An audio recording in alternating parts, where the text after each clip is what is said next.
the government needs to be more responsible in the information that they're sharing, just in general, to talk about the risks that exist. Tonight, plans to start up a new type of nuclear reactor in New Brunswick is causing concern among many residents.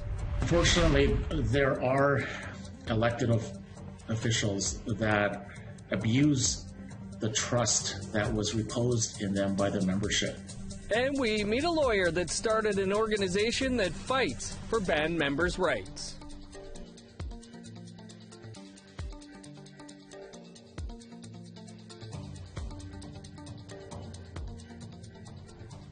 Good evening, I'm Dennis Ward. Welcome to APTN National News.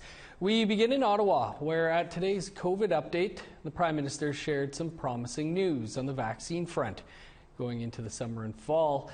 But he also pushed the need to get fully vaccinated and continue following public health guidelines to avoid a fourth wave. It was announced Canada will receive 9 million doses of the Pfizer vaccine in June, with 2 million per week until the end of July. Canada's health officials also announced Pfizer is now approved for kids aged 12 to 18. Prime Minister Trudeau said having more people vaccinated will allow the loosening of restrictions. Once cases are low, and at least 75% of people have had one dose and 20% have had a second, you can look forward to outdoor things like a small get-together in a backyard, going hiking, or sharing a meal on a patio. This fall, once 3/4 of eligible Canadians are fully vaccinated, we'll be able to do more of the indoor things we miss, whether that's watching sports in person or a dinner party in a restaurant. That's what a 1-dose summer and a 2-dose fall could mean for you and your family. First Nation in the Yukon is boasting after government statistics revealed it has the highest COVID-19 vaccination rate in the territory.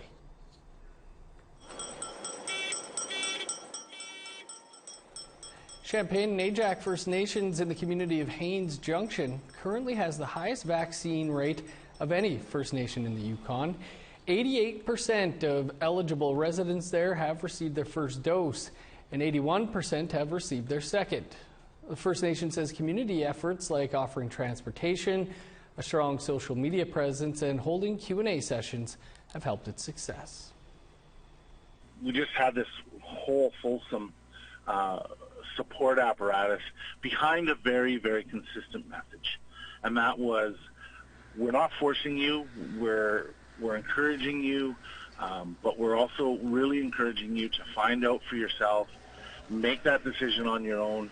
And I think how we did it, it was a very structured, a very proactive approach to it, and I think that really also helped out. Iqaluit has been under restrictions for a month now, ever since the Nunavut capital recorded their first case of COVID-19. There are 63 people with the virus in Iqaluit right now. 171 people have recovered. Our Kent Driscoll checks in on the community. Iqaluit Mayor Kenny Bell had just moved into his new office, and it closed as soon as it opened. COVID-19 hit the Nunavut capital in April, and the capital city moved to bare-bones staffing. We've closed down all our facilities, and we are operating with bare minimum employees working in the office. And we're, of course, continuing our essential services, which is fire, ambulance, and water and sewage delivery and pickup.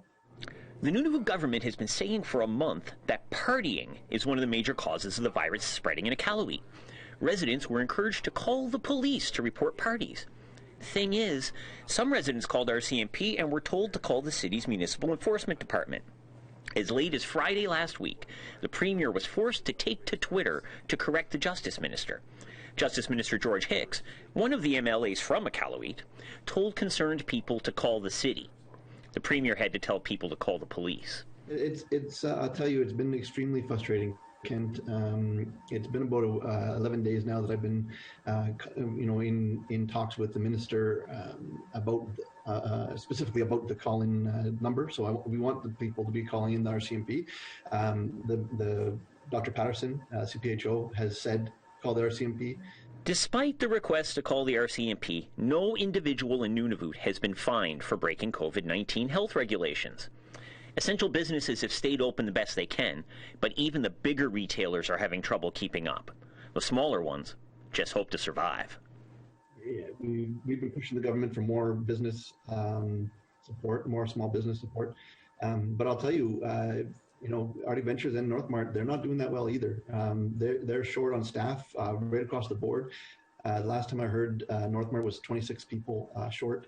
Even if Iqaluit hit 0 cases tomorrow, it is very unlikely the school year ends with students back in the classrooms for the second year in a row. People planning their summer vacations now don't know if they'll be able to leave and return to Iqaluit safely. The Leafs and the Canadians are playing in the playoffs. It should be the most fun at Iqaluit bars in generations. Instead, Iqaluit watches the daily case count and wonders just how much longer. Kent Driscoll, APTN National News, Iqaluit. The forest fire season is heating up. In Saskatchewan, the city of Prince Albert declared a state of emergency last night because of fires on the northeast outskirts of the city. Power has been out for over 8,000 people in the north central area due to several transmission lines being damaged by the fire. The fire started yesterday afternoon. Water bombers, ground crews, and helicopters have been working to contain the blaze, which has grown to over 5 hectares. Today, more than 35 homes were evacuated on the outskirts of the city, including the Men's Healing Lodge. The director of operations with the Prince Albert Grand Council says the men from the lodge were taken to the Prince Albert Penitentiary for the time being. We have been working with our emergency services to ensure they're safe in the event of fire getting to them. We're also working with the province of Saskatchewan to do that as well. Perry Bellegarde's tenure as National Chief of the Assembly of First Nations is coming to an end soon. And with candidates like Alvin Fiddler already announcing a run at the job, there were rumors about whether former MMIWG National Inquiry Commissioner Michelle Audette would be running as well. APTN put the question to her last week during the Ashaquan Commission hearings in Trois-Rivières. Yes, I was approached a long time ago, or I was asked if I would consider. I was honored, to be honest, but there's other people that will do an amazing work or amazing job, and not for me. An investment by the federal government into a new type of nuclear reactor is stirring up criticism. And some Indigenous leaders in New Brunswick are speaking out against the $50.5 million project. APTN's Christopher Reed has more.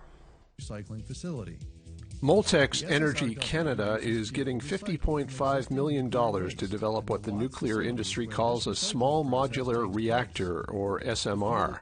The federal government has taken a shine to the idea of nuclear reactors that would generate less than 300 megawatts of electricity, and the government is pushing for SMRs to be developed and deployed to power northern communities and remote industrial operations, as part of the plan to get Canada to net zero carbon emissions. Well, I don't feel very good about it, to be honest. Hugh Iqaluit is chief of Passamaquoddy Nation at Skutnik. Passamaquoddy Traditional Territory includes New Brunswick Power's Point Lepreau nuclear generating station, where Moltex has been contracted to develop its SMR. You paid that money. If you pay tax on anything in this country, you've just made a donation to Moltex. If you're not concerned about $50 million being turned over to a corporation for a technology that does not exist, I hope you heard me correctly on that. Iqaluit says New Brunswick Power has presented information to him about what they are doing at Point Lepreau, but he says he's unlikely to ever give the SMR project his approval. Until I can have an assurance that the impact on the future is zero. I don't want 200 years. 200 years is still 7 generations. I want zero impact. Wallastock Grand Council Chief Ron Tremblay has similar concerns and issued a resolution in March calling for nuclear development at Point Lepreau and elsewhere to cease. But Moltex Energy Canada's CEO Rory O'Sullivan says his company's small modular reactor design will recycle spent nuclear fuel from full-scale reactors. Instead of putting it in the ground where it'll be radioactive for very long periods, we can reuse it as fuel to create more clean energy from what was waste. We can't get rid of the waste altogether, but the aim is to get it down to about 1,000th of the volume of the original long-lived radioactivity. Despite Moltex being in the early stages of their project, O'Sullivan is confident, though he says he used to see nuclear as more of a problem than a solution.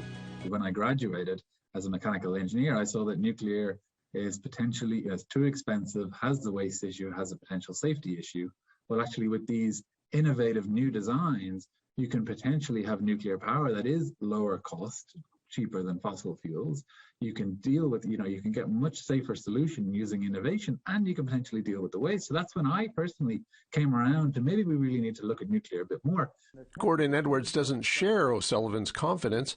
Edwards is president of the Watchdog Group, the Canadian Coalition for Nuclear Responsibility, and works on a radioactive task force with the Anishinaabe Nation and the Iroquois Caucus. He notes the Moltex SMR plan involves a preliminary step of dissolving spent nuclear fuel in molten salt, and there lies an issue, he says. What happens when you dissolve the solid fuel in a liquid, in this molten salt, then all of these radioactive materials are released into the liquid, and it becomes more dangerous to contain them, because a solid material is much easier to contain than a liquid or gaseous material. Nuclear skeptics like Edwards and Akagi have an ally in Parliament with Fredericton MP Jenica Atwin of the Green Party. Atwin is also speaking out against the planned SMR project at Point Lepreau. My basic premise is that the government needs to be more responsible in the information that they're sharing, just in general, to talk about the risks that exist alongside whatever benefits they're kind of, toting. And right now we're only hearing that it's the greatest option. This is how we fight climate change. It is clean, it's cheap energy, and I'd have to disagree. If all goes to plan, the Moltex SMR could be operable by about 2030. Christopher Reed, APTN National News, Winnipeg. Time to step aside for a quick break, but stick around. There's much more to come.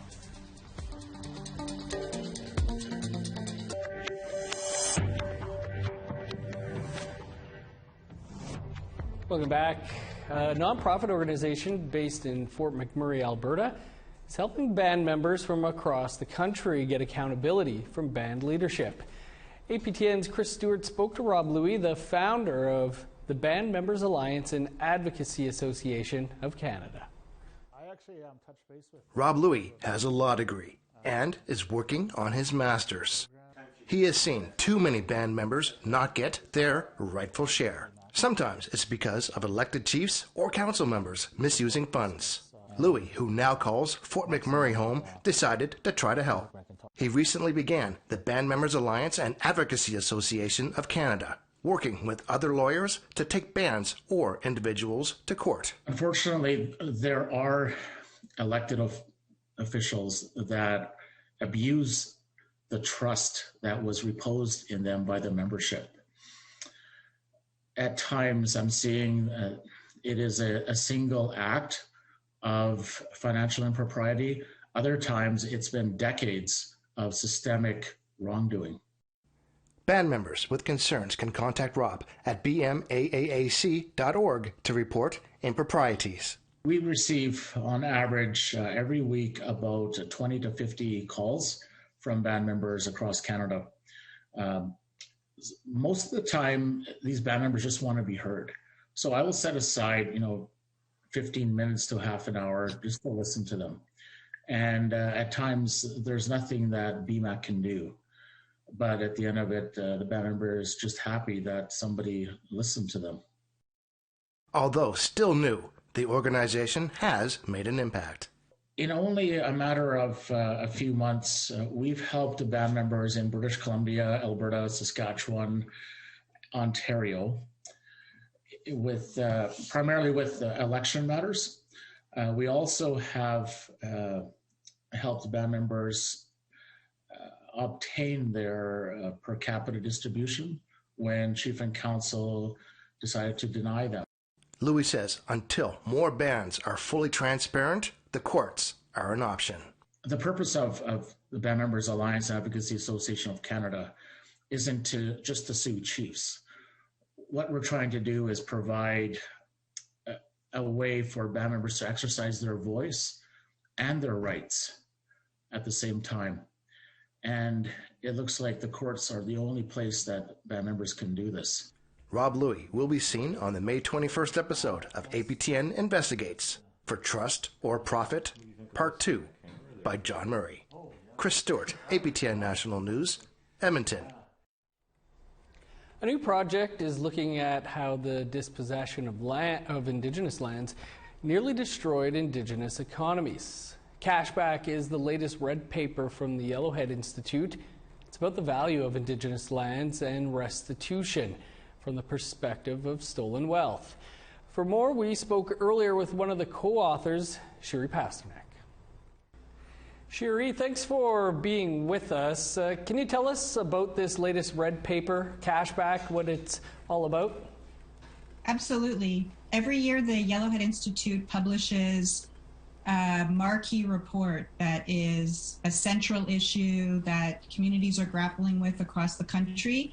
And last year we produced a report called Land Back that was about land restoration movements. And this year we published for our red paper Cashback, which really builds on Land Back, but is more focused on stolen wealth, which is a process that is linked to the process of dispossession that we described in Land Back, but it more closely looks at the impacts on communities of the destruction of their economies and the kinds of restoration efforts that are necessary when those livelihoods are damaged by colonization. Why did the Yellowhead Institute feel this was a necessary project to take on? Well, I think the Land Back movement has done extraordinary work in looking at how Indigenous jurisdiction is really central to restoring Indigenous governance and legal traditions and really repairing the damage and challenging colonization. But Cashback takes, I think, a complementary approach in that it looks at a lot of the solutions that Canada has proposed for demands for Indigenous self-determination have been things like devolution, like a policy that returns Indigenous jurisdiction over certain sectors of their lives, but really never provides the resources necessary in order to really provide fulsome child welfare programs or education programs and so on. So we really wanted to look at the way that what we call fiscal warfare is used to perpetuate colonization, even though on paper it looks sometimes like there is some kind of decolonization or recognition process going forward. What are you hoping people take away from this?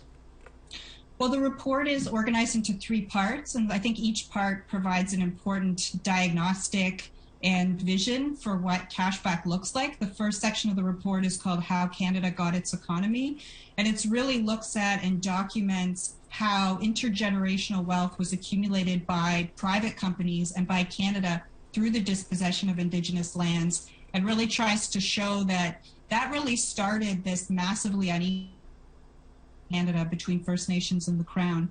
The second part of the report is called Follow the Money, and it really provides, we think, the most comprehensive analysis that's publicly accessible about Canadian policy on funding relationships.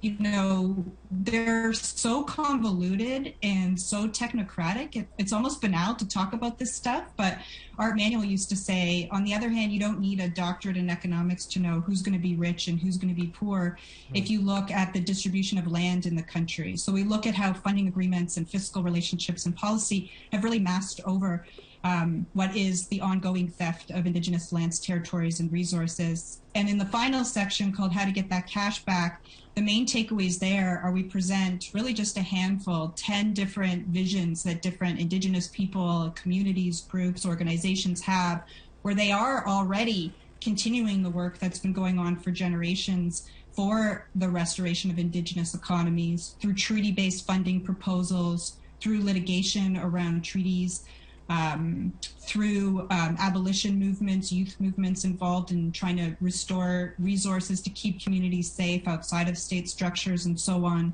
So it really provides lots of seeds for how cashback could bloom as a movement. Well, Shiri, it is more important work from the Yellowhead Institute. The layout looks great and everything. Appreciate you taking some time to speak with us about it. Thank you so much for having me. Time now for one more quick break. Stick around, we've got more to come.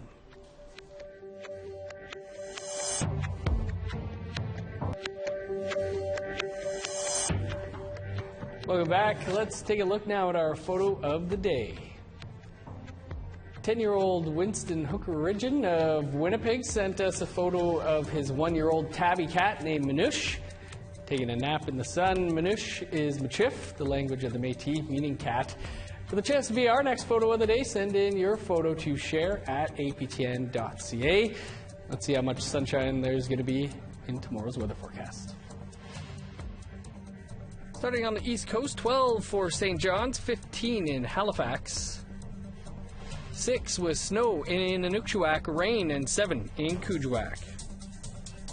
30 for Montreal, 27 with showers for Chibougamau, 21 and rain in Sault Ste. Marie, showers and 27 for North Bay, 21 with rain for Thunder Bay, cloudy, and 25 in Sioux Lookout. -4 with snow in Churchill, 20 and rain for God's Lake, 25 with showers for Winnipeg, 1 degree cooler and rain in Brandon, 20 for Regina, 13 in Saskatoon, 21 with rain in Meadow Lake, 2 with snow for Buffalo Narrows. In northern Alberta, 5 in snow for Fort McMurray, snow and 3 for Fort Chip. 15 in Medicine Hat, a chance of snow and 8 for Edmonton. Showers and 14 for Vancouver and Victoria. 14 in Prince George and Dease Lake, 15 for Fort Nelson. 13 in Old Crow, rain, and 15 for Whitehorse. +5 in sunny in Yellowknife, 13 for Norman Wells. -6 in Sax Harbor, +1 for Paulatuck. -7 in Chesterfield, 8 below in Baker Lake. -3 with snow in Resolute and Arctic Bay.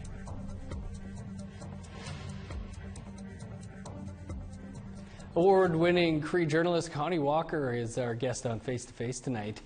We discussed the blatant racism she experienced early on in her career and the positive change that has taken hold in the recent years with the way Canadian journalism covers Indigenous stories.